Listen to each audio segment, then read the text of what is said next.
Hello बच्चों, कैसे हैं आप सभी। आशा करता हूं कि आप सभी कुशल और स्वस्थ होंगे। ಮಕ್ಕಳೇ, ಹಿಂದಿನ ತರಗತಿಯಲ್ಲಿ ನಾನು ಪ್ರಶ್ನೆ ಪತ್ರಿಕೆಯನ್ನು ವಿಶ್ಲೇಷಣೆಯನ್ನು ತಮ್ಮ ಮುಂದೆ ಮಾಡ್ತಾ ಇದ್ದೆ. ಹಿಂದಿ ಪ್ರಶ್ನೆ ಪತ್ರಿಕೆಯ ಒಂದು ಅರ್ಧ ಭಾಗವನ್ನು ನಾನು ಹಿಂದಿನ ತರಗತಿಯಲ್ಲಿ ಮಾಡಿದ್ದೆ. ಅದರ ಉಳಿದ ಭಾಗವನ್ನು, ಎರಡನೇ ಭಾಗವನ್ನು, ಅಧ್ಯಾಯವನ್ನು ನಾವಿಲ್ಲಿ ಗಮನಿಸೋಣ. ಹಿಂದಿನ ತರಗತಿಯಲ್ಲಿ ನಾವು ವ್ಯಾಕರಣದ ವಿಚಾರಗಳು ಯಾವ್ಯಾವ್ದು ಬರುತ್ತೋ ಬಹು ಆಯ್ಕೆ ಪ್ರಶ್ನೆಗಳನ್ನು ನೋಡಿದ್ವಿ, ಒಂದು ಅಂಕದ ಅನುರೂಪತಾ ಪ್ರಶ್ನೆಗಳನ್ನು ನೋಡಿದ್ವಿ, ಆಮೇಲೆ ಒಂದು ವಾಕ್ಯದಲ್ಲಿ ಬರತಕ್ಕಂಥ ಉತ್ತರಗಳನ್ನು, ಆಮೇಲೆ 2-3 ವಾಕ್ಯದಲ್ಲಿ ಬರತಕ್ಕಂಥ ಪ್ರಶ್ನೆಗಳನ್ನು ನಾವು ಅವುಗಳನ್ನೆಲ್ಲ ಅದಕ್ಕೆ ಸಂಬಂಧಪಟ್ಟಂಗೆ ಸಾಕಷ್ಟು ಚರ್ಚೆ ಮಾಡಿದ್ವಿ. चलिए तो फिर आगे बढ़ते हैं. तो प्रश्न पत्र का अगला भाग क्या होगा? तो यहाँ पे आप देख पा रहे हैं कि निम्नलिखित प्रश्नों के उत्तर 3-4 वाक्यों में लिखिए, है ना. तो कितने प्रश्न होंगे? 9 प्रश्न होंगे. 9 ಪ್ರಶ್ನೆಗಳು ಬರ್ತವೆ. 3 ಅಂಕದ್ದು ಟೋಟಲ್ 27 ಮಾರ್ಕ್ಸು. ಸುಮಾರು ಒಂದು ದೊಡ್ಡ ಭಾಗ ಇದು. ಸ್ವಲ್ಪ ಡಿಸ್ಕ್ರಿಪ್ಟಿವ್. ಪ್ರಶ್ನೆ ಪತ್ರಿಕೆಯ ಶೈಲಿ ಬದಲಾದರೆ ತೊಂದರೆ ಇಲ್ಲ, ಬದಲಾದರೆ ನೋ ಪ್ರಾಬ್ಲಮ್, ಮಕ್ಕಳು ಹೆಚ್ಚು ಕಡಿಮೆ ಆಗ್ಬೋದು. ಬಟ್ ಸಾಮಾನ್ಯವಾಗಿ 3 ಅಂಕದ ಪ್ರಶ್ನೆಗಳು ಇದ್ದೇ ಇರುತ್ತೆ ಪರೀಕ್ಷೆಯಲ್ಲಿ. ಗಿಲ್ಲು ಕೆ ದುಃಖದ ಅಂತ್ಕೆ ಬಾರೆ ಮೇ ಲಿಖಿಯೇ ಅಂತ ಈ ಪ್ರಶ್ನೆ ಇದೆ. ದುಃಖದ ಅಂತ್ ಯಾನೇ ಅದರ ಸಾವು ಕೊನೆಯಲ್ಲಿ ಹೇಗಾಗುತ್ತೆ, ಪಾಪ ಅದರ ಕೊನೆಯ ಕ್ಷಣಗಳು ಹೇಗಿರುತ್ತೆ ಅನ್ನೋದನ್ನು ನಿಮ್ಮ ಮಾತುಗಳಲ್ಲಿ ಬರೀರಿ ಅಂತಂತ ಒಂದು ಪ್ರಶ್ನೆ. ಸಾಮಾನ್ಯವಾಗಿ ಮಕ್ಕಳೇ ಈ ಪ್ರಶ್ನೆಗಳನ್ನು ಅಭಿವ್ಯಕ್ತಿ ಉದ್ದೇಶದ ಪ್ರಶ್ನೆಗಳು ಅಂತಾರೆ. ಅಂದರೆ ಈ ಪ್ರಶ್ನೆಗಳಿಗೆ ಉತ್ತರಗಳನ್ನು ಮಕ್ಕಳೇ ನಿಮ್ಮದೇ ಆದಂಥ ಮಾತುಗಳಲ್ಲಿ ವಾಕ್ಯ ರಚನೆ ಮಾಡಿ ಬರಿಬೇಕಾಗತ್ತೆ ಮಕ್ಕಳೇ. ದೀರ್ಘೋತ್ತರಗಳನ್ನು ಬಯಸ್ತಕ್ಕಂತಹ ಪ್ರಶ್ನೆಗಳಿವು. इस प्रश्न का उत्तर क्या होगा, चलिए देखते हैं. गिल्लू अपने आखिरी दिन न कुछ खाया न ही बाहर गया. जब उसके पंजे ठंडे होने लगे तो लेखिका ने हीटर जलाकर उष्णता देने का प्रयत्न किया, पर सुबह होते ही वह चिर निद्रा में सो गया. गिल्लू अपने आखिरी दिन वह न कुछ खाया न बाहर गया, ಏನನ್ನು ತಿನ್ನಲಿಲ್ಲ, ಆಚೆನೂ ಹೋಗಲಿಲ್ಲ. जब उसके पंजे ठंडे होने लगे तो लेखिका ने हीटर जलाकर उसे उष्णता देने का प्रयत्न किया, पर सुबह होते ही वह चिर निद्रा में सो गया ಅಂತ 3 ವಾಕ್ಯಗಳಲ್ಲಿ ಅತ್ಯಂತ ಸರಳವಾಗಿ ಶಿಕ್ಷಕರು ಇಲ್ಲಿ ಆ ಉತ್ತರವನ್ನು ಬರೆದಿದ್ದಾರೆ. अगला प्रश्न होगा दोस्तों, आधुनिक मानव ने प्रकृति के हर तत्व पर विजय कैसे प्राप्त की है, ವರ್ಣನ್ ಕೀಜಿಯೇ. ಅಂದರೆ ಸರಿಯಾಗಿ ಗುರುತಿಸಿದ್ರಿ ಸ್ನೇಹಿತರೆ. ಈ ಪ್ರಶ್ನೆ ಏನಿದೆಯಲ್ಲ ಇದು ಅಭಿನವ ಮನುಷ್ಯ ಪೋಯಮ್ದಿದು. सो आधुनिक मानव ने जल, विद्युत, वायु आदि प्रकृति के तत्वों पर अपना नियंत्रण कर रखा है. वह नदी, पर्वत, सागर को लांघ सकता है, परमाणु प्रयोग कर सकता है, व्योम से पाताल तक सब कुछ जान सकता है. ಪದ್ಯದ ಫಸ್ಟ್ ಮೇನಲ್ಲಿ ಬಂದಂತಹ ಒಂದು ವಾಕ್ಯದ ಪ್ರಶ್ನೆಗಳಿದ್ದಾವೆ. ನಾನು ಹಿಂದಿನ ತರಗತಿಯಲ್ಲಿ ಕೂಡ ಹೇಳಿದ್ದೆ, ಆ ಒಂದು ವಾಕ್ಯದ ಪ್ರಶ್ನೆಗಳಲ್ಲಿ 2, 4, 5, 6 ಈ ಒಂದು ವಾಕ್ಯದ ಪ್ರಶ್ನೆಗಳೆಲ್ಲ ಮಾನವನ ಭೌತಿಕ ಸಾಧನೆಯನ್ನು ವರ್ಣಿಸ್ತಕ್ಕಂಥವು. ಆ ಪ್ರಶ್ನೆಗಳ ಉತ್ತರಗಳನ್ನು ನೀವು ಒಂದು ಕಡೆಗೆ ಸೇರಿಸಿ ಬರೆದ್ರೆ ಅದು ಮನುಷ್ಯನ ಭೌತಿಕ ಸಾಧನೆಯ ವರ್ಣನೆ ಆಗ್ತದೆ.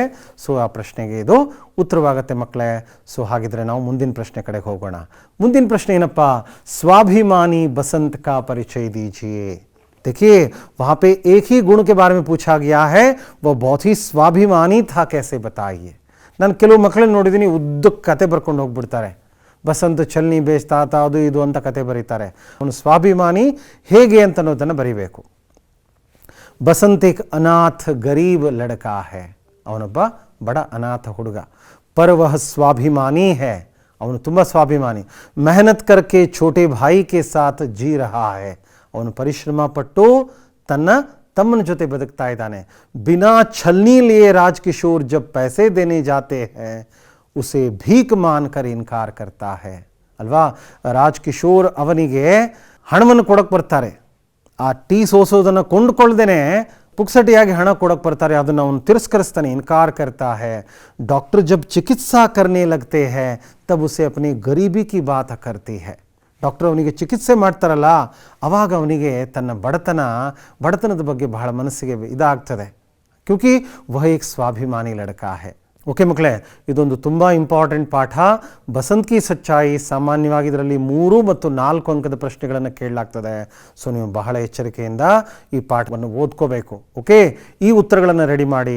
ಪೇಜ್ ನಂಬರ್ 51ರಲ್ಲಿ 3ನೇ ಮೇನಲ್ಲಿ ಪ್ರಶ್ನೆಗಳಿದ್ದಾವೆ. ಅವುಗಳನ್ನು ಪರೀಕ್ಷೆ ದೃಷ್ಟಿಯಿಂದ ತಾವು ನೋಡ್ಕೊಳ್ಳಿ ಸ್ನೇಹಿತರೆ. ಹಾಗಿದ್ರೆ ಮುಂದಿನ ಪ್ರಶ್ನೆ ನೋಡೋಣ. ಮುಂದಿನ ಪ್ರಶ್ನೆ ಏನಪ್ಪ? ಬೆಂಗಳೂರು ವಿಶ್ವಭರ್ ಮೇ ಕ್ಯೂ ಪ್ರಸಿದ್ಧ ಹೇ. ಇದು ಕರ್ನಾಟಕ ಸಂಪದಾ ಪಾಠದಿದ್ದು. ಬೆಂಗಳೂರು ಇಡೀ ಜಗತ್ತಿನಲ್ಲಿ ಯಾಕೆ ಪ್ರಸಿದ್ಧವಾಗಿದೆ ಅನ್ನೋದನ್ನು ಅಲ್ವಾ?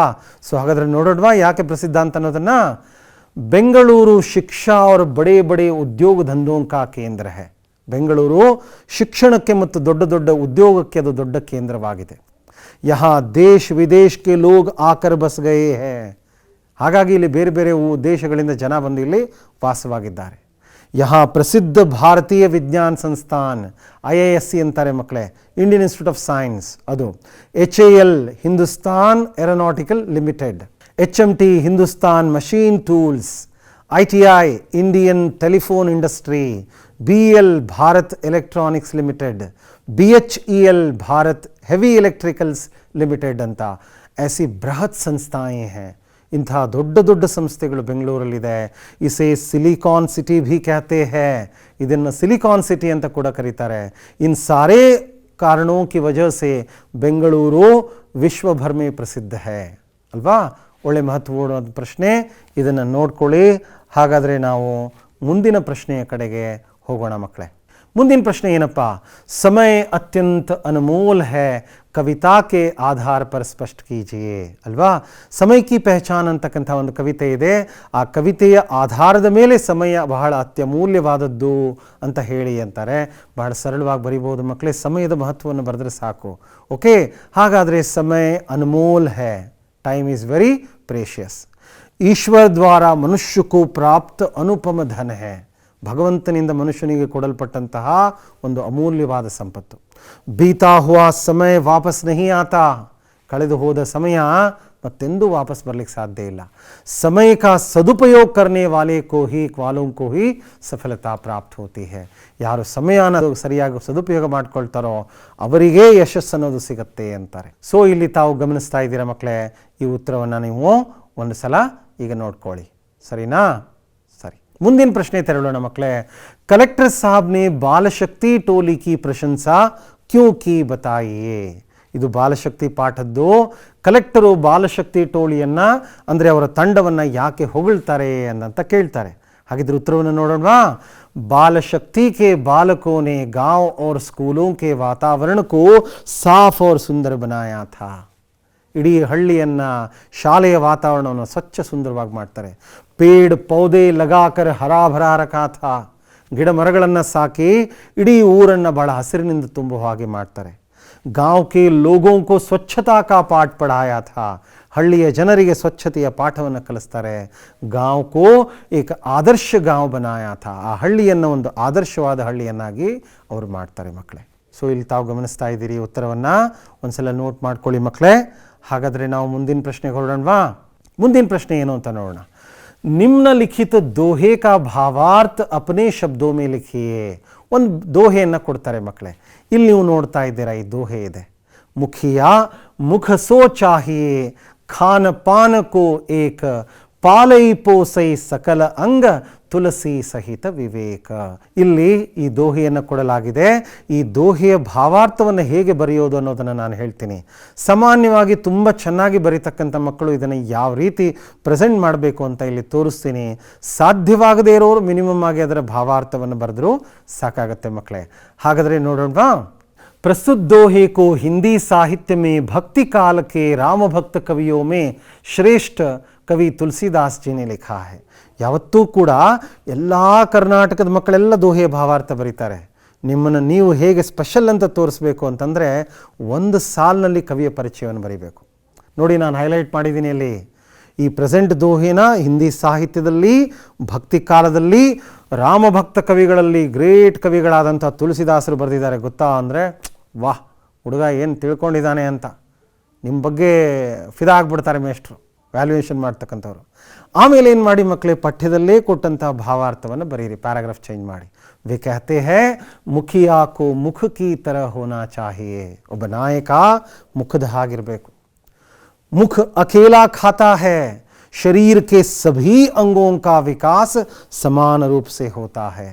ತಾನೊಂದೇ ತಿನ್ನುತ್ತೆ, ಆದರೆ ಶರೀರದ ಎಲ್ಲ ಅಂಗಗಳನ್ನು ಬಹಳ ಬುದ್ಧಿವಂತಿಕೆಯಿಂದ ಕಾಪಾಡುತ್ತೆ. ಉಸಿ ತರ ಮುಖಿಯಾ ಕೋ ವಿವೇಕವಾನ್ ಬನ್ಕರ್ ಕಾಮ್ ಕರ್ನಾ ಚಾಹಿಯೆ. ಆದ್ದರಿಂದ ಒಬ್ಬ ನಾಯಕನಾದಂಥವನು ಕೂಡ ತುಂಬ ಬುದ್ಧಿವಂತಿಕೆಯಿಂದ ಕೆಲಸ ಮಾಡಬೇಕಾಗತ್ತೆ.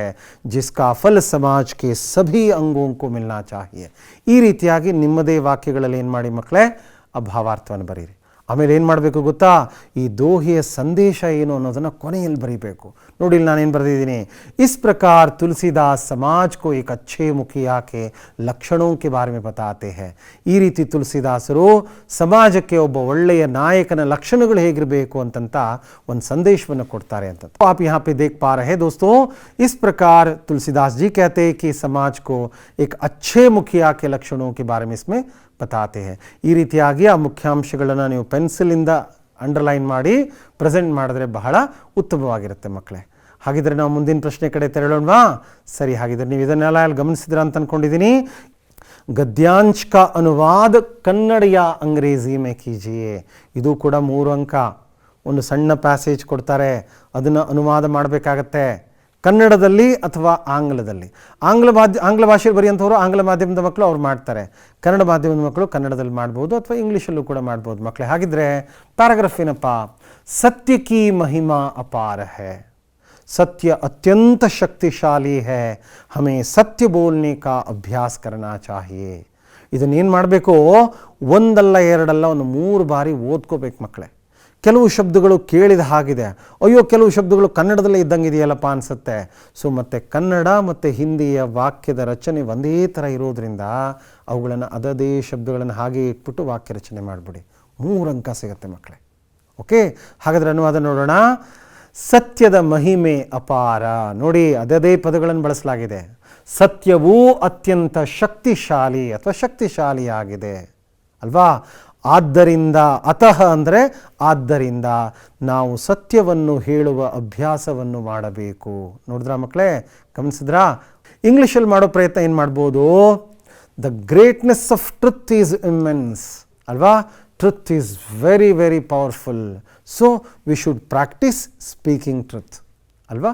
ಈ ರೀತಿಯಾಗಿ ನೀವು ಇಂಗ್ಲೀಷಲ್ಲಾದರೂ ಬರಿಬೋದು, ಕನ್ನಡದಲ್ಲಾದರೂ ಬರಿಬೋದು ಮಕ್ಕಳೇ. ಯಾವುದಾದ್ರೂ ಒಂದು ಭಾಷೆಯಲ್ಲಿ ಇದನ್ನು ಬರೆಯೋ ಪ್ರಯತ್ನ ಮಾಡಿ. ಓಕೆ, ಸೊ ಬಟ್ ಚೆನ್ನಾಗಿ ಮಾಡಿ, ತಪ್ಪುಗಳನ್ನು ಮಾಡಿಬಿಡಿ, ಚಿತ್ ಮಾಡಿಬಿಡಿ. ಮುದ್ದಾಗಿ ಕನ್ನಡದಲ್ಲಿ ಅಥವಾ ಇಂಗ್ಲೀಷಲ್ಲಿ ಒಂದು ಭಾಷೆಯಲ್ಲಿ ಬರೀರಿ ಮಕ್ಕಳೇ. ಓಕೆ, ನೆಕ್ಸ್ಟ್ ಪ್ರಶ್ನೆ ನೋಡೋಣ. ಸೊ ಇಲ್ಲಿ ತನಕ 3 ಅಂಕದ 9 ಪ್ರಶ್ನೆಗಳಾಯಿತು. ಈಗ ದೊಡ್ಡ ಪ್ರಶ್ನೆ, ನಿಮ್ನಲಿಖಿತ ಪ್ರಶ್ನೆ ಕಾ ಉತ್ತರ 5-6 ವಾಕ್ಯೋ ಮೇ ಲಿಖಿಯೇ. ಕನ್ನಡದಲ್ಲಿ ಕೊಡ್ತಾರಲ್ಲ 8-10 ವಾಕ್ಯಗಳಲ್ಲಿ ಬರೆಯಿರಿ ಅಂತ, ಅದೇ ರೀತಿಯಾಗಿ ಇಲ್ಲಿ ಕೊಡಲಾಗಿದೆ ಮಕ್ಕಳೇ. ಒಂದು ಪ್ರಶ್ನೆ ಕೊಡ್ತಾರೆ ಗದ್ಯ ಭಾಗದಿಂದ, ಇಂಟರ್ನೆಟ್ ಸಚ್ಮುಚ್ ಏಕ್ ವರದಾನ್ ಹೈ, ಕ್ಯಾಸೆ ಸ್ಪಷ್ಟ ಕೀಜಿಯೇ. ಆಯಿತಾ? ಸೊ ಹಾಗಾದರೆ ಅಥವಾ ಅಂಥೇಳಿ ಇನ್ನೊಂದು ಪ್ರಶ್ನೆ ಏನು ಕೊಡ್ತಾರೆ, इंटरनेट के कारण संचार व सूचना के क्षेत्र में एक नई क्रांति आई है, कैसे स्पष्ट कीजिए ಅಂತ. ಇಲ್ಲಿ 2 ಪ್ರಶ್ನೆಗಳಲ್ಲಿ ಯಾವುದಾದ್ರೂ ಒಂದು ಪ್ರಶ್ನೆಯ ಉತ್ತರವನ್ನು ಸುಮಾರು ಒಂದು 4-6 ವಾಕ್ಯಗಳಲ್ಲಿ ನೀವು ಬರೀಬೇಕು. ಡಿಸ್ಕ್ರಿಪ್ಟಿವ್ ಆಗಿ ಬರೀರಿ ಮಕ್ಕಳೇ, ಬಿಡಬೇಡಿ. ಆ ಎಲ್ಲ ಪ್ರಮುಖ ಅಂಶಗಳನ್ನು ಅಂಡರ್ಲೈನ್ ಮಾಡಿ. ಹಾಗಾದರೆ ಈಗ ನಾವು ಅದರ ಉತ್ತರಗಳನ್ನು ನೋಡೋಣ. इंटरनेट ने संचार व सूचना के क्षेत्र में कमाल किया है. कोई भी चित्र, वीडियो, समाचार विषय का कम से कम समय और खर्च में किसी को भी भेज सकते हैं. ನೋಡಿ, ಒಂದು ಬುಲೆಟ್ ಪಾಯಿಂಟ್ ಇದೆ. ಎರಡನೇ ಬುಲೆಟ್ ಪಾಯಿಂಟ್, ಈ ಬ್ಯಾಂಕಿಂಗ್ ದ್ವಾರಾ पैसों की लेन देन कर सकते हैं. ಇಂಟರ್ನೆಟ್ ಬ್ಯಾಂಕಿಂಗ್ನ ಮೂಲಕ ಹಣದ ವ್ಯವಹಾರವನ್ನು ಮಾಡಬಹುದು. ವಿಡಿಯೋ ಕಾನ್ಫರೆನ್ಸ್ ದ್ವಾರಾ अन्य लोगों के साथ सचित्र चर्चा कर सकते हैं. ವಿಡಿಯೋ ಕಾನ್ಫರೆನ್ಸ್ನ ಮೂಲಕ ನಾವು ಚರ್ಚೆಯನ್ನು ಮಾಡೋದಕ್ಕೆ ಸಾಧ್ಯ ಇದೆ. ಸೊ ತಾವಿಲ್ಲಿ ಪಾಯಿಂಟ್ಸ್ಗಳನ್ನು ಗಮನಿಸ್ತಾ ಇದ್ದೀರಿ. ಈ ಪಾಯಿಂಟ್ಸ್ಗಳಲ್ಲಿ ಯಾವುದಾದ್ರೂ ಒಂದು 4 ಪಾಯಿಂಟನ್ನು ಬರೆದ್ರೆ ಸಾಕು ಮಕ್ಕಳೇ, ಎಲ್ಲವನ್ನು ಬರೀಬೇಕು ಅಂತಿಲ್ಲ. ಹಾಗಾದರೆ ಮುಂದಿನ ಪಾಯಿಂಟ್ ನೋಡೋಣ. ಮುಂದಿನ ಪಾಯಿಂಟ್ ಇದೆ, सोशल नेटवर्किंग के कारण सभी प्रदेशों के लोगों की संस्कृति को जान सकते हैं. ನೋಡಿ, ಸೋಷಿಯಲ್ ನೆಟ್ವರ್ಕಿಂಗ್ನ ಒಂದು ಲಾಭವನ್ನು ಇಲ್ಲಿ ಬರೆಯಲಾಗಿದೆ. ಅಲ್ವಾ. ಈ ಗವರ್ನೆನ್ಸ್ ದ್ವಾರಾ ಪ್ರಶಾಸನ್ ಪಾರದರ್ಶಿ बनता है. ಈ ಗವರ್ನೆನ್ಸ್ನ ಮೂಲಕ ಸರ್ಕಾರದ ಆಡಳಿತದಲ್ಲಿ ಒಂದು ಪಾರದರ್ಶಕತೆ ಬರುತ್ತೆ ಅನ್ನುವಂಥ ಒಂದು ಅಂಶ ಆಗಿರ್ಬೋದು ಮಕ್ಕಳೇ. ಆಮೇಲೆ ಇಂಟರ್ನೆಟ್ ಕಿ ಸಹಾಯತಾ ಸೆ ಬೇರೋಜ್ಗಾರಿ ಕೋ ಮಿಟಾ ಸಕ್ತೆ ಹೈ. ಇಂಟರ್ನೆಟ್ನ ಸಹಾಯದಿಂದ ನಾವು ನಿರುದ್ಯೋಗವನ್ನು ಹೋಗಲಾಡಿಸ್ಬೋದು. ಆಮೇಲೆ ಚಿಕಿತ್ಸಾ, ಕೃಷಿ, अंतरिक्ष ज्ञान, विज्ञान, शिक्षा, देश की सुरक्षा आदि क्षेत्रों में इंटरनेट का बड़ा योगदान है. ಇಷ್ಟೆಲ್ಲ ವಿಚಾರಗಳಲ್ಲಿ ಇನ್ಮೇ ಸೆ कोई 4 अंश ಕಾಫಿ है. ಇದರಲ್ಲಿ ಯಾವುದಾದ್ರೂ 4 ಅಂಶಗಳನ್ನು ನೀವು ಬರೆದು ಈ ರೀತಿ ಬುಲೆಟ್ ಪಾಯಿಂಟ್ಸ್ಗಳಲ್ಲಿ ಉತ್ತರನ ಬರಿಬೋದು ಇಂತಹ ಪ್ರಶ್ನೆಗಳಿಗೆ. ಬಟ್ ಕೆಲವು ಪ್ರಶ್ನೆಗಳೇನು ಮಾಡ್ತವೆ, ಬಹಳ ದೀರ್ಘವಾದಂಥ ಉತ್ತರವನ್ನು ಬಯಸ್ತವೆ. ಅವುಗಳನ್ನು ಸುದೀರ್ಘವಾಗಿ ಹಾಗೆ ಬರೆಯುವಂಥ ಪ್ರಯತ್ನವನ್ನು ಮಾಡಿ ಮಕ್ಕಳೇ. ಹಾಗಿದ್ರೆ नेक्स्ट ಇನ್ನೊಂದು ಪ್ರಶ್ನೆಗೆ संचार व सूचना के क्षेत्र में क्या क्रांति हुई है ಅದು ನೋಡೋಣ. इंटरनेट ने संचार व सूचना के क्षेत्र में कमाल किया है. इन्फॉर्मेशन एंड ब्रॉडकास्टिंग ಅಂತೀವಲ್ಲ, ಅದರಲ್ಲಿ ದೊಡ್ಡ ಅದ್ಭುತವನ್ನು ಮಾಡಿದೆ. आज पहले की अपेक्षा इंटरनेट द्वारा पल भर में कम खर्च में कोई भी विचार हो, स्थिर चित्र हो, वीडियो चित्र हो, किसी कोने तक पहुंचा सकते हैं. ಎಲ್ಲಾದರೂ ನಾವು ಕಳಿಸಕ್ಕೆ ಸಾಧ್ಯ ಇದೆ. कोई संदेश, समाचार, हर प्रकार की जानकारियाँ कम समय में पहुंचा सकते हैं. अत्यंत कड़मे समयದಲ್ಲಿ ನಾವು ಯಾರಿಗಾದರೂ ಕಳಿಸಲಿಕ್ಕೆ ಸಾಧ್ಯ ಇದೆ. ಪುಸ್ತಕಾಲಯ ಪುಸ್ತಕೋं के विषय को ಒಂದು ಲೈಬ್ರರಿಲಿ ಇರತಕ್ಕಂಥ ಎಲ್ಲ ವಿಷಯಗಳನ್ನು ಜಿಸೆ ಚಾಹೆ ಬೇಸ್ सकते हैं, ಅವನ್ನೆಲ್ಲ ಕಂಪ್ರೆಸ್ ಮಾಡಿ ಕಳಿಸ್ಲಿಕ್ಕೆ ಸಾಧ್ಯ ಇದೆ. तंत्रज्ञान के इस युग में इंटरनेट के बिना संचार व सूचना का काम तीव्र गति से होना असंभव ही है. ಇಂಟರ್ನೆಟ್ನ ಸಹಾಯವಿಲ್ಲದೆ ಇವೆಲ್ಲ ಕೆಲಸಗಳು ಫಾಸ್ಟ್ ಆಗೋದು ಕಷ್ಟ ಮಕ್ಕಳೇ. ಸೊ ಎಲ್ಲ ಇಷ್ಟು ಅಂಶಗಳನ್ನು ನೋಡಿದ್ರಿ ತಾವು. ಇದರಲ್ಲಿ ಯಾವುದಾದ್ರೂ 4 ಅಂಶಗಳನ್ನು ಬರೆದ್ರೆ ಸಾಕು. ಸರಿ, ಹಾಗಿದ್ರೆ ನಾವು ಮುಂದಿನ ಪ್ರಶ್ನೆಯ ಕಡೆಗೆ ಹೋಗೋಣ. ನಿಮ್ನಲಿಖಿತ ಕವಿತಾಂಶ ಪೂರ್ಣ ಕೀಜಿಯೇ. ಒಂದು ಪದ್ಯ ಕೊಡ್ತಾರೆ ಮಕ್ಕಳೇ. ಅದರಲ್ಲಿ ತುಳಸಿ ಕೆ ದೋಹೆ ಆಗ್ಬೋದು ಅಥವಾ ಕೋಶಿಶ್ ಕರ್ನೆ ವಾಲೋಂ ಕಿ ಹಾರ್ ನಹಿ ಹೋತಿ. ಪೇಜ್ ನಂಬರ್ 153ರಲ್ಲಿ ಲಾಸ್ಟ್ 6 ಸಾಲುಗಳನ್ನು ಕೊಟ್ಟಿದ್ದಾರೆ. ಅದರಲ್ಲಿ 4 ಸಾಲುಗಳನ್ನು ಬರಿಬೇಕಾಗತ್ತೆ ಮಕ್ಕಳೇ. ಸೊ ಹಾಗಾದರೆ ಏನು ಕೇಳಿದ್ದಾರೆ ನೋಡೋಣ. असफलता डैश डैश डैश भागो तुम. असफलता एक चुनौती है, इसे स्वीकार करो. क्या कमी रह गई देखो और सुधार करो. जब तक न सफल हो नींद चैन को त्यागो तुम. संघर्ष का मैदान छोड़कर मत भागो तुम. ಅಲ್ವಾ? ಪದ್ಯದ ಸಾಲುಗಳು ಬಹಳ ಪ್ರೇರಣಾದಾಯಕವಾಗಿದ್ದಾವೆ. ಆ ಸಾಲುಗಳನ್ನು ಸೋಹನ್ ಲಾಲ್ ದ್ವಿವೇದಿ ಅವರು ಬರೆದಿದ್ದಾರೆ. ಈ ಕವಿತೆ ಈ ಸಾಲುಗಳನ್ನು ಕಂಠಪಾಠ ಮಾಡ್ಕೊಳ್ಳಿ ಮಕ್ಕಳೇ. ಇದು ನಿಮಗೆ 4 ಅಂಕಗಳನ್ನು ತಂದು ಕೊಡುತ್ತೆ. ದೋಹೆಗಳನ್ನು ಕೂಡ ಕಂಠಪಾಠ ಮಾಡ್ಕೊಳ್ಳಿ. ಸೊ ಕಂಠಪಾಠಕ್ಕೆ ಈ ಒಂದು ಕವಿತೆಯನ್ನು ಪ್ರಶ್ನೆ ಪತ್ರಿಕೆಯಲ್ಲಿ ಕೇಳಲಾಗಿದೆ. ಸೊ ಹಾಗಾದರೆ ಇದನ್ನು ಈ ರೀತಿಯಾಗಿ ಅದರ ಕಾಮಾಗಳನ್ನು ನೋಡ್ಕೊಳ್ಳಿ, ಪೂರ್ಣ ವಿರಾಮ ಎಲ್ಲಿ ಬಂದಿದೆ ಅಂತ ನೋಡ್ಕೊಳ್ಳಿ. ಅದನ್ನು ನೋಡಿಕೊಂಡು ಈ ಪ್ರಶ್ನೆಗೆ ಸರಿಯಾಗಿ ಉತ್ತರ ಕೊಡೋಕ್ಕೆ ಪ್ರಯತ್ನ ಮಾಡಬೇಕು. ಹಾಗಾದರೆ ಮುಂದಿನ ಪ್ರಶ್ನೆಗೆ ಹೋಗೋಣ. ಪ್ರಸ್ತುತ ಗದ್ಯಾಂಶ को ध्यान पूर्वक पढ़कर नीचे दिए गए प्रश्नों के उत्तर लिखिए. ಅಂದರೆ ಒಂದು ಗದ್ಯ ಭಾಗವನ್ನು ಕೊಡಲಾಗುತ್ತೆ, ಇದನ್ನು ಓದ್ಕೊಳ್ಳಿ. सुभाष चंद्र बोस एक चतुर और कर्मशील व्यक्ति थे. देश को आज़ादी दिलाने के उद्देश्य से ही उन्होंने अंग्रेज सरकार के ऊंचे पद को ठुकरा दिया था. वे भारत की स्वतंत्रता के वीर सेनानी थे, इसलिए अंग्रेज सरकार उनसे डरती थी. सुभाष को महात्मा गांधी जी का विनम्र सत्याग्रह उचित नहीं लगा, अतः उन्होंने गांधी जी का साथ छोड़ दिया. सुभाष ने ब्रिटिश युवराज के खिलाफ बहिष्कार का आंदोलन भी चलाया. परिणाम स्वरूप उन्हें 6 महीनों तक जेल में रखा गया था. सुभाष का जीवन देश प्रेम के लिए समर्पित था. ಈ ಒಂದು ಪ್ಯಾರಾಗ್ರಾಫನ್ನು ಓದಿದ ಮೇಲೆ ಮಕ್ಕಳೇ ಏನಾಗುತ್ತೆ, 4 ಪ್ರಶ್ನೆಗಳನ್ನು ಕೊಡ್ತಾರೆ ಅಥವಾ 2 ಪ್ರಶ್ನೆಗಳನ್ನು ಕೊಡ್ಬೋದು. ಹೇಗೆ ಪ್ರಶ್ನೆ ಪತ್ರಿಕೆ ಯಾವ ರೀತಿ ಬರ್ತದೋ ಹಾಗೆ ಇಲ್ಲಿ 4 ಪ್ರಶ್ನೆಗಳನ್ನು ಕೊಡ್ತಾರೆ. ಆ ಪ್ರಶ್ನೆಗಳನ್ನೆಲ್ಲ ಒಂದು ಸಲ ಓದ್ಕೊಳ್ಳಿ. ನಾವು ಶಿಕ್ಷಕರು ಒಂದು ಕಂಟೆಂಟನ್ನು ಪಾಠ ಮಾಡುವಾಗ ಒಂದು 5-6 ಬಾರಿ ಓದ್ಕೋತೀವಿ. ಮಕ್ಕಳಿಗೆ ಇದನ್ನು ಹೇಗೆ ಅರ್ಥೈಸೋದಪ್ಪ ಅಂತ. ಅಂಥದ್ರಲ್ಲಿ ನೀವುಗಳು ನಮಗಿಂತ ಬುದ್ಧಿವಂತರು, ನೀವು ಒಂದು 2-3 ಸಲನಾದರೂ ಓದ್ಕೋಬೇಕಾ. ಓದ್ದಾಗ ಏನಾಗುತ್ತೆ, ಆ ಪ್ರಶ್ನೆಗಳಿಗೆ ಉತ್ತರ ಸಿಗುತ್ತೆ. ಈ ಪ್ರಶ್ನೆಗಳನ್ನು ಓದ್ಕೊಳ್ಳಿ, ಆಮೇಲೆ ಆ ಪ್ಯಾರಾಗ್ರಾಫಲ್ಲಿ ಹುಡುಕಿ ಉತ್ತರ ಎಲ್ಲಿ ಬರುತ್ತೆ ಅಂತ ನೋಡೋಣ. ಸುಭಾಷ್ कैसे व्यक्ति थे? सुभाष चतुर और कर्मशील व्यक्ति थे. अल्वा? राइट. 2ನೇ ಪ್ರಶ್ನೆ, सुभाष ने अंग्रेजों के ऊंचे पद को क्यों ठुकरा दिया? ಬ್ರಿಟಿಷ್ ಸರ್ಕಾರ ಕೊಟ್ಟಂಥ ಒಂದು ಉನ್ನತವಾದ ಸ್ಥಾನಮಾನವನ್ನು ಅವರು ಯಾಕೆ ತಿರಸ್ಕರಿಸಿದ್ರು ಅಂತ ಕೇಳಿದ್ರೆ ಅದಕ್ಕೆ ಉತ್ತರ, भारत देश को आज़ादी दिलाने के उद्देश्य से ದೇಶನ ಸ್ವತಂತ್ರ ಮಾಡಬೇಕು ಅನ್ನೋ ಉದ್ದೇಶದಿಂದ अंग्रेजों के ऊंचे पद को सुभाष ने ठुकरा दिया। ಮೂರನೇ ಪ್ರಶ್ನೆ ನೋಡೋಣ, अंग्रेज सरकार सुभाष से क्यों डरती थी? ಬ್ರಿಟಿಷ್ ಸರ್ಕಾರ ಸುಭಾಷ್ರನ್ನ ಕಂಡ್ರೆ ಯಾಕೆ ಹೆದರ್ತಾ ಇತ್ತು? ಸುಭಾಷ್ ಚಂದ್ರ ಬೋಸ್ನ ಕಂಡ್ರೆ ಸುಭಾಷ್ ಭಾರತ್ ಸ್ವತಂತ್ರತಾ ಕೆ ವೀರ ಸೇನಾನಿ ಥೇ, ನಮ್ಮ ಸ್ವತಂತ್ರ ಹೋರಾಟದ ಒಬ್ಬ ಮಹಾನ್ ಸೇನಾನಿ ಅವರು, इसलिए अंग्रेज सरकार उनसे डरती थी। ಬರಿಬಹುದು ಮಕ್ಕಳೇ। ओके, ಮುಂದಿನ ಪ್ರಶ್ನೆ ನೋಡೋಣ, सुभाष ने गांधी जी का साथ क्यों छोड़ दिया? ಗಾಂಧೀಜಿಯವರ ಜೊತೆಯವರು ಯಾಕೆ ಬಿಟ್ಟರು? ಅವ್ರಿಗೊಂದಿಷ್ಟ ಆಗಲಿಲ್ಲ। सुभाष को गांधी जी का विनम्र सत्याग्रह अच्छा नहीं लगा, उचित नहीं लगा, है ना, तो इसलिए उन्होंने गांधी जी का साथ छोड़ दिया। ಭಾಳ ಜೋಪಾನವಾಗಿ 4 ಪ್ರಶ್ನೆಗಳಿರುತ್ತೆ, ಅವುಗಳನ್ನು ನೋಡಿ ಉತ್ತರಗಳನ್ನು ಬರೆಯೋ ಪ್ರಯತ್ನ ಮಾಡಬೇಕು, ಆಗ್ಬೋದಾ? ಸೊ ಹಾಗಾದರೆ ಮುಂದಿನ ಪ್ರಶ್ನೆ ಕಡೆ ಹೋಗೋಣ। ಇಲ್ಲಿ ನಾವು ಬರ್ತಾ ಇದ್ದೀವಿ, दिए गए संकेत बिंदुओं के आधार पर 12 से 15 वाक्यों में किसी एक विषय के बारे में निबंध लिखिए। ಇಲ್ಲಿ ತಾವು ಗಮನಿಸ್ತಾ ಇದ್ದೀರಿ ಮಕ್ಕಳೇ, 3 ವಿಷಯಗಳನ್ನು ಕೊಡಲಾಗುತ್ತೆ ನಿಮ್ಮ ಮುಂದೆ। 3 ವಿಷಯಗಳಿದೆ, ಈ 3 ವಿಷಯಗಳಲ್ಲಿ ಈ ಬುಲೆಟ್ ಪಾಯಿಂಟ್ಸ್ಗಳನ್ನು ಕೊಡಲಾಗಿದೆ ಅಲ್ವಾ? ಆ ಬುಲೆಟ್ ಪಾಯಿಂಟ್ಸನ್ನು ನೀವು ನೋಡ್ತಾ ಇದ್ದೀರಿ। ಅವುಗಳಿಗೆ ಏನು ಮಾಡಬೇಕು ಮಕ್ಕಳೇ? ಅವುಗಳಿಗೆ ಸಂಬಂಧಪಟ್ಟಂಗೆ 12ರಿಂದ 15 ವಾಕ್ಯಗಳು। ಎಷ್ಟೋ ಮಕ್ಕಳು ಏನು ಅನ್ಕೊಂಡ್ಬಿಡ್ತಾರೆ, ಅಯ್ಯೋ ದೇವ್ರೆ ಇಷ್ಟು ದೊಡ್ಡ ಟಾಪಿಕ್ ಕೊಟ್ಟಿದ್ದಾರೆ, ಹೆಂಗಪ್ಪ ಬರೆಯೋದು, 2-3 ಪೇಜ್ ಬರೀಬೇಕಾ ಅಂತ. ಮಕ್ಕಳಲ್ಲಿ ಸ್ಪಷ್ಟವಾಗಿ ನಿಮ್ಗೆ ತಿಳಿಸಲಾಗಿದೆ। ಆನ್ಸರ್ ಬುಕ್ಲೆಟ್ಟು ಅಡಿಷ್ನಲ್ ಶೀಟು ಜಾಸ್ತಿ ತೊಗೊಂಡು ಜಾಸ್ತಿ ಬರೋದಷ್ಟು ಬರಲ್ಲ, ಅಲ್ಲಿ ಸ್ಪೆಸಿಫಿಕ್ ಆಗಿ ಕೇಳಿದಂಥ ಉದ್ದೇಶಕ್ಕೆ ಅನುಗುಣವಾಗಿ ಬರೀಬೇಕಾಗತ್ತೆ ಮಕ್ಕಳೇ। 12ರಿಂದ 15 ವಾಕ್ಯಗಳಲ್ಲಿ ಬರೀಬೇಕು, है ना। 12 से 15 वाक्यों में इन प्रश्नों का उत्तर आपको देना है। ಇದು 4 ಅಂಕದ ಪ್ರಶ್ನೆ ಇರುತ್ತೆ ಮಕ್ಕಳೇ। ಈ 3 ಆಯ್ಕೆಗಳಲ್ಲಿ ಒಂದನ್ನು ಬರೀಬೇಕು। ಜನಸಂಖ್ಯಾ ಸಮಸ್ಯಾ ಸಮಾಧಾನ ಅಲ್ವಾ, ಅಂದರೆ ಪ್ರಸ್ತಾವನಾ, ಜನಸಂಖ್ಯಾ ವೃದ್ಧಿ के कारण और परिणाम, परिहारोपाय और उपसंहार।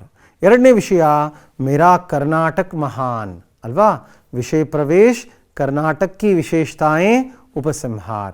दूरदर्शन से लाभ, प्रस्तावना ಅಂದರೆ ಇಂಟ್ರೊಡಕ್ಷನ್, ಉಪಯೋಗ और लाभ, महत्व और उपसंहार ಅಂತ। ಈಗ ಕೆಲವು ವಿಚಾರಗಳನ್ನು ನಾನು ನಿಮಗೆ ಹೇಳ್ತೀನಿ ಮಕ್ಕಳೇ। ಒಂದು ನಿಬಂಧವನ್ನು ಆಯ್ಕೆ ಮಾಡ್ಕೊಳ್ತೀರಿ, ಆ ನಿಬಂಧದ ವಿಚಾರವನ್ನು ನೀವು ಸಾಕಷ್ಟು ತಲೆಯಲ್ಲಿ ವಿಚಾರವನ್ನು ರೆಡಿ ಮಾಡ್ಕೊಳ್ಬೇಕು। ಆ ವಿಷಯಕ್ಕೆ ಸಂಬಂಧಪಟ್ಟಂತಹ ಯಾವುದಾದ್ರೂ ಮಹಾಪುರುಷರ ಒಂದು ಸಂದೇಶ, ಹೇಳಿಕೆ, ಕನ್ನಡದಲ್ಲಾಗ್ಬೋದು, ಹಿಂದಿಲಾಗ್ಬೋದು, ಇಂಗ್ಲೀಷಲ್ಲಾಗ್ಬೋದು, ಯಾವ ಭಾಷೆದು ಗೊತ್ತಿದೆಯೋ ಆ ಅಟ್ರಾಕ್ಟಿವ್ ಹೇಳಿಕೆ ಕೊಟೇಷನಿಂದ ಪ್ರಾರಂಭ ಮಾಡಿ, ಅವಾಗ ಅದೇನಾಗುತ್ತೆ, ತುಂಬ ಅಟ್ರಾಕ್ಟಿವ್ ಆಗಿರುತ್ತೆ, ಆಗ್ಬೋದಾ ಮಕ್ಕಳೇ? ತುಂಬ ಅಟ್ರಾಕ್ಟಿವ್ ಆಗಿರುತ್ತೆ। ಸೊ ಅದನ್ನು ನೀವು ಹಿಂದಿಯಲ್ಲಿ ಅದರ ಅರ್ಥವನ್ನು ಹೇಳಬೇಕು ಅಲ್ವಾ? ಹಿಂದಿಯಲ್ಲಿ ಅದರ ಅರ್ಥವನ್ನು ಹೇಳಿ ಅದರ ಪ್ರಾರಂಭವನ್ನು ಮಾಡಿ, ಒಂದು ಬುಲೆಟ್ ಪಾಯಿಂಟ್ ಹಾಕಿ, ಪ್ರಸ್ತಾವನಾ ಅಥವಾ ವಿಷಯ ಪ್ರವೇಶ ಅಂತ ಹಾಕಿ ಅದರ ಡೀಟೇಲ್ಸನ್ನು ಒಂದು 3-4 ವಾಕ್ಯಗಳಲ್ಲಿ ಬರೀರಿ। ಆಮೇಲೆ ವಿಷಯ ವಿಸ್ತಾರ ಅಂತಂತೀವಿ ನಾವು, ವಿಷಯ ವಿಶ್ಲೇಷಣೆ ಅಂತೀವಿ। ಆ ವಿಷಯದ ಪರವಾಗಿ ಅಥವಾ ವಿರೋಧವಾಗಿ ಬರೆಯೋಕ್ಕೆ ಅವಕಾಶ ಇದ್ದರೆ ನೀವೇನು ಮಾಡಿ, ಅಲ್ಲಿ ಒಂದು 2 ಪ್ಯಾರಾಗ್ರಾಫ್ಗಳಲ್ಲಿ ಅದನ್ನು ಬರೆಯೋ ಪ್ರಯತ್ನ ಮಾಡಿ। ಇಲ್ಲಿ ನೋಡಿ, ಉದಾಹರಣೆಗಾಗಿ जनसंख्या वृद्धि के कारण क्या है, तो कारण तो आप जानते हैं, उसे 1 पैराग्राफ में लिख सकते हैं, है ना। परिणाम क्या है, परिणाम को आप 1 पैराग्राफ में लिख सकते हैं, है ना। सो उसके बाद परिहारोपाय, ಇದಕ್ಕೆ ಪರಿಹಾರ ನಾವು ಏನೇನು ಮಾಡಬೇಕು ಅನ್ನುವಂಥದ್ದು, ಆ ಕಾರಣಗಳನ್ನು ಬರೆಯುವಂಥದ್ದು ಮಕ್ಕಳೇ। ಬುಲೆಟ್ ಪಾಯಿಂಟ್ಸ್ ಹಾಕಿ ಆದರೂ ಬರೀರಿ, ಅಥವಾ ಅದನ್ನೊಂದು ಪ್ಯಾರಾಗ್ರಾಫಲ್ಲಿ ಬರೀಬೇಕಾಗತ್ತೆ ಮಕ್ಕಳೇ। ಲಾಸ್ಟಲ್ಲಿ ಉಪಸಂಹಾರ ಬಹಳ ಇಂಪಾರ್ಟೆಂಟ್, ಅಂದರೆ ಇಂಗ್ಲೀಷಲ್ಲಿ ಕನ್ಕ್ಲೂಷನ್ ಅಂತಾರೆ, ನಿಷ್ಕರ್ಷ ಅಂತಂತಾರೆ, ಅಂದರೆ ಆ ವಿಷಯದ ಬಗ್ಗೆ ನಿಮ್ಮ ನೇರವಾದಂಥ ಅಭಿಪ್ರಾಯವನ್ನು ಅದರಲ್ಲಿ ಬರೀಬೇಕಾಗತ್ತೆ। ಒಂದು ಮಗು ಬರೆದಿತ್ತು, ವಿಜ್ಞಾನ ಏಕ ವರದಾನ್ ಹೇ ಅಭಿಶಾಪ್ ಅನ್ನುವಂಥ ಒಂದು ಪ್ರಶ್ನೆಗೆ ಒಂದು ವಿಷಯಕ್ಕೆ ಆಕೆ ಬರೆದಿದ್ಲು, छुरी से किसी की हत्या भी कर सकते हैं, किसी की चिकित्सा भी कर सकते हैं।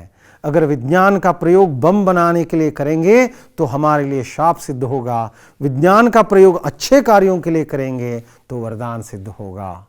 ನೋಡಿ ಹೇಗೆ ಬರೆದಿತ್ತು ಆ ಹುಡುಗಿ। ನಾನು SLC ಪೇಪರ್ ವ್ಯಾಲ್ಯೂಷನಲ್ಲಿ ನೋಡಿ ಬಹಳ ಸಂತೋಷಪಟ್ಟೆ। ಹಾಗೆ ವಿಷಯದ ಕುರಿತು ನಿಮ್ಮ ಅಭಿಪ್ರಾಯವನ್ನು ಬರೆಯಿರಿ ಮಕ್ಕಳೇ, ಅದರ ಪರವಾಗಿ ವಿರೋಧವಾಗಿ, ಹೀಗೆ ಅದನ್ನು ಸಾಮಾನ್ಯವಾಗಿ 1 ಪೇಜಲ್ಲಿ ಒಂದು 12ರಿಂದ 15 ವಾಕ್ಯಗಳಲ್ಲಿ ಬರೆದ್ರೆ ಸಾಕು ಮಕ್ಕಳೇ, 4 ಅಂಕ ಸಿಗುತ್ತೆ। ಮುಂದಿನ ಪ್ರಶ್ನೆಯನ್ನು ನೋಡೋಣ। ಕೊನೆಯ ಪ್ರಶ್ನೆ ಏನಪ್ಪ ಅಂದರೆ, ನಿಮ್ನಲಿಖಿತ ವಿಷಯಕ್ಕೆ ಬಾರೆ ಮೇ ಪತ್ರ ಲಿಖಿಯೇ। ಇಲ್ಲಿ 2 ವಿಚಾರಗಳನ್ನು ಕೊಡಲಾಗ್ತದೆ, ತಾವಿಲ್ಲಿ 2 ವಿಷಯಗಳನ್ನು ತಾವು ಗಮನಿಸ್ತಾ ಇದ್ದೀರಾ। ಮೊದಲನೇ ವಿಷಯ ಏನಪ್ಪ ಅಂದರೆ, अपने बड़े भाई की शादी में भाग लेने के लिए छुट्टी मांगते हुए प्रधान अध्यापक के नाम पत्र लिखिए। ದೊಡ್ಡ ಅಣ್ಣನ ಮದುವೆಯ ಕಾರಣವನ್ನು ಕೊಡ್ತಾ ರಜೆ ಕೇಳ್ತಾ ಹೆಡ್ ಮಾಸ್ಟ್ರಿಗೆ ಒಂದು ಲೆಟರ್ ಬರೀರಿ ಅಂತ ಪರೀಕ್ಷಾ ಕಿ ತಯಾರಿ ಕೆ ಬಾರೆ ಮೇ ಬತಾತೆ ಹುए ಪಿತಾಜಿ ಕೋ ಏಕ್ ಪತ್ರ ಲಿಖಿಯೇ. ನಿಮ್ಮ ಪರೀಕ್ಷೆಯ ತಯಾರಿ ಯಾವ ರೀತಿ ಅನ್ನೋದರ ಕುರಿತು ನಿಮ್ಮ ತಂದೆಗೆ ಒಂದು ಪತ್ರವನ್ನು ಬರೀಬೇಕಾಗತ್ತೆ. ಸೊ ಪತ್ರ ಲೇಖನದ ಬಗ್ಗೆ ಹಿಂದೆ ನಾನು ಸೇತುಬಂಧದ ಕಾರ್ಯಕ್ರಮದಲ್ಲೂ ಕೂಡ ಹೇಳಿದ್ದೀನಿ. ಇದಕ್ಕೆ ಸಂಬಂಧಪಟ್ಟ ಹಾಗೆ ಈ ಹಿಂದಿನ ವರ್ಷ ಪರೀಕ್ಷಾವಾಣಿ ಅಂತ ಕಾರ್ಯಕ್ರಮ ಮಾಡಿದ್ವಿ. ಅವರಿಗೆ ಕೊನೆಯ ಕ್ಷಣದಲ್ಲಿ ನಾವೇನು ತಯಾರಿ ಮಾಡ್ಕೊಳ್ಬೇಕು, ಅಲ್ಲೂ ಕೂಡ ಒಂದು 2 ಪ್ರಶ್ನೆ ಪತ್ರಿಕೆಗಳನ್ನು ನಾವು ಮಾಡಿದ್ದೀವಿ. ಮಕ್ಕಳೇ, ನಮ್ಮ DSCRT ಆಗ್ಬೋದು ಅಥವಾ ಸಂವೇದದ ಆ ವಿಡಿಯೋಗಳು ಲಭ್ಯವಿದೆ. ಅದರಲ್ಲಿ ನಾವು ಡೀಟೇಲ್ ಆಗಿ, ಇಲ್ಲಿ ಸಮಯದ ಕೊರತೆ ಇರೋದರಿಂದ ಆ ಡೀಟೇಲ್ ಆಗಿ 2 ತರಹದ ಪತ್ರಗಳನ್ನು ನಾವು ತೋರಿಸಿದ್ದೀವಿ. 9ನೇ ಕ್ಲಾಸಲ್ಲಿ ಪೇಜ್ ನಂಬರ್ 151ರಲ್ಲಿ ಒಂದು ಪತ್ರ ಇದೆ, ಚುಟ್ಟಿ ಪತ್ರ ಇದೆ, ನೋಡ್ಕೊಳ್ಳಿ, ಆ ಪ್ಯಾಟರ್ನ್ ಚೆನ್ನಾಗಿದೆ. 10ನೇ ತರಗತಿಯ ಪುಸ್ತಕದಲ್ಲಿ ಕೊಡಲಾದಂತಹ ಪೇಪರ್ನ ಪುಸ್ತಕದಲ್ಲೂ ಕೂಡ ನಿಮಗೇನಾಗಿದೆ, ಕೊನೆಯಲ್ಲಿ ಪತ್ರಲೇಖನದ ಮಾಡೆಲ್ ಕೊಟ್ಟಿದ್ದಾರೆ. ಪತ್ರಲೇಖನದ ಬಗ್ಗೆ ಹೇಳ್ತೀನಿ ಮಕ್ಕಳೇ. ಪತ್ರಲೇಖನ ತುಂಬ ನೀಟಾಗಿ ಒಂದು A4 ಸೈಜ್ ಶೀಟ್, ನೀವೇನು ಆ ಪೇಜಲ್ಲಿ ಬರೀತೀರಲ್ಲ, ಒಂದು ಪುಟದಲ್ಲಿ ಇರಬೇಕು. ಇಲ್ಲ ಅರ್ಧ ಜಾಗ ಉಳಿದಿದೆ, ಇಲ್ಲರ್ಧ ಅಲ್ಲರ್ಧ ಮಾಡೋದಲ್ಲ, ಯಾವಾಗಲೂ ಒಂದು ಹೊಸ ಪೇಜಲ್ಲಿ ಬರೀರಿ. ಅದು ಒಂದು ಬ್ಯೂಟಿಫುಲ್ ಆಗಿರಬೇಕು, ಅದು ಒಂದು ಚಿತ್ತಾಗಿರಬಾರ್ದು. ಓಕೆ, ಪತ್ರಲೇಖನದ ಎಲ್ಲ ಅಂಗಗಳಿಗೆ ಮಾರ್ಕ್ಸ್ ಇದೆ ಮಕ್ಕಳೇ. ಲೈಕ್ ಪತ್ರ ಲಿಖನಿ ವಾಲೆ ಕಾ ಪತಾ, ದಿನಾಂಕ, ಪ್ರೇಷಕ್ ಅಂದರೆ ಫ್ರಮ್ ಅಡ್ರೆಸ್ ಮಕ್ಕಳೇ, ಸೇವಾಮೆ ಅಂದರೆ ಟು ಅಡ್ರೆಸ್ ಮಕ್ಕಳೇ ಅಲ್ವಾ, ವಿಷಯ, ಸಂಬೋಧನ್, ನಾವು ಯಾರನ್ನಾದ್ರೂ ಕೂಗ್ತೀವಿ, ಪೂಜನೀಯ ಪಿತಾಜಿ, ಸಾದರ ಪ್ರಣಾಮ್ ಅಂತೀವಿ ಅಲ್ವಾ, ಇದನ್ನು ಸಂಬೋಧನ್ ಅಭಿವಾದನ್ ಅಂತಾರೆ. ಆಮೇಲೆ ಪತ್ರಿಕಾ ಕಲೇವರ್, ಪತ್ರದ ಹಾರ್ಟ್ ಭಾಗ ಏನಿದೆಯಲ್ಲ, ಹೃದಯ ಭಾಗ, ಆಮೇಲೆ ಅದರ ಸಮಾಪ್ತಿ, ಎಂಡ್, ಇವೆಲ್ಲವನ್ನು ಸೇರಿಸಿ ಅಂಕಗಳನ್ನು ಕೊಡಲಾಗುತ್ತೆ. ಕೆಲವರು ತಲೆಯಲ್ಲಿ ಮಿಥ್ಸಿದೆ, ನಡುವೆ ಜಾಸ್ತಿ ಬರೆದಷ್ಟು ಜಾಸ್ತಿ ಮಾರ್ಕ್ಸ್ ಕೊಡ್ತಾರೆ, ಸುಳ್ಳು, ತಪ್ಪದು. ಅದಕ್ಕಿರೋ ಮಹತ್ವ 1.5 ಅಥವಾ 2 ಅಂಕ ಅಷ್ಟೇ. ನೀವು ಎಷ್ಟೇ ಕುಯ್ದರೂ ಕೊಡೋದಷ್ಟೇ ಮಾರ್ಕ್ಸ್ ಅದಕ್ಕೆ. ಹಾಗಾಗಿ ಪತ್ರದ ಎಲ್ಲ ಅಂಗಗಳನ್ನು ಕರೆಕ್ಟಾಗಿ ಬರೀಬೇಕು, ನೀಟ್ನೆಸ್ ಇರಬೇಕು. ನೋಡಿದರೆ ವಾಹ್, ಏನು ಬರೆದಿದ್ದಾನಪ್ಪ, ತಗೊಂಡೋಗ್ಬೇಕು ಮನೆಗಿದೆ, ಅಷ್ಟು ಚೆನ್ನಾಗಿದೆ ಅನ್ಬೇಕು. ಓಕೆ, ಆ ಪತ್ರಲೇಖನದ ಎಲ್ಲ ಅಂಗಗಳನ್ನು ನೀವು ಪಠ್ಯಪುಸ್ತಕದಲ್ಲಿ ಕೊಡಲಾಗಿದೆ ಮಕ್ಕಳೇ. ಸಮಯದ ಕೊರತೆ ಇರೋದರಿಂದ ನಾನು ಒಂದು ಪತ್ರಿಕೆಯನ್ನು, ಆವಾಗ ನಾವು 2 ಗಂಟೆ ಹೊತ್ತಿನಲ್ಲಿ ಹೇಳಿದ್ವಿ, ಇದನ್ನು 1 ಗಂಟೆಯಲ್ಲಿ ಅಂದರೆ 2 ಕ್ಲಾಸ್ಗಳಲ್ಲಿ ಹೇಳೋದು ಕಷ್ಟ. सो हाಗಾಗಿ समय की पाबंदी के कारण मैं संक्षिप्त तौर पर बता रहा हूँ दोस्तों. तो पत्र लेखन के जो सारे अंग है, सारे अंश है, तो उन्हें सही तरह से बहुत ही क्लीन हैंड राइटिंग में उसे पेश करना होगा. तो इसके लिए कुल मिलाकर 5 अंक है दोस्तों. ಸೊ ಈ ರೀತಿಯಾಗಿ ಪ್ರಶ್ನೆ ಪತ್ರಿಕೆ ಈ ವಿಧಾನದಲ್ಲಾದರೂ ಬರಲಿ ಅಥವಾ ಯಾವುದೇ ಪ್ಯಾಟರ್ನಲ್ಲಿ ಬರಲಿ, ಇದೇ ರೀತಿಯ ಶೈಲಿಯಲ್ಲಿ ಪ್ರಶ್ನೆಗಳನ್ನು ಕೇಳಲಾಗುತ್ತೆ.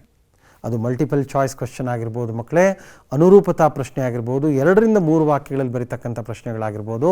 ಪ್ರಶ್ನೆ ಕೇಳತಕ್ಕಂತಹ ಪದ್ಧತಿ ಇದೇ ರೀತಿಯಾಗಿರುತ್ತೆ. ಮಲ್ಟಿಪಲ್ ಚಾಯ್ಸ್ ವಿಧಾನದಲ್ಲಿ ನಾನು 2 ಸ್ಟೈಲಲ್ಲಿ ಕೇಳ್ತಾರೆ ಅಂತ ಹೇಳಿದ್ದೀನಿ.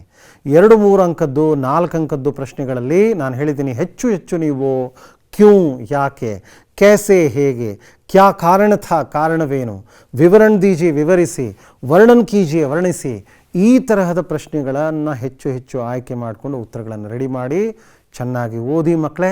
ಪರೀಕ್ಷೆನ ಚೆನ್ನಾಗಿ ಬರೀರಿ. ನಿಮಗೆಲ್ಲ ಒಳ್ಳೆಯದಾಗಲಿ, ನಿಮಗೆ ಯಶಸ್ಸು ಸಿಗಲಿ ಅಂತ ಆಶಿಸ್ತಾ ನನ್ನ ಈ ತರಗತಿಯನ್ನು ಇಲ್ಲಿಗೆ ಕೊನೆಗೊಳಿಸ್ತಾ ಇದ್ದೀನಿ ಮಕ್ಕಳೇ. तो फिर मुझे जाने की आज्ञा दीजिए. इतनी देर तक मुझे सुनने के लिए बहुत बहुत धन्यवाद. नमस्कार.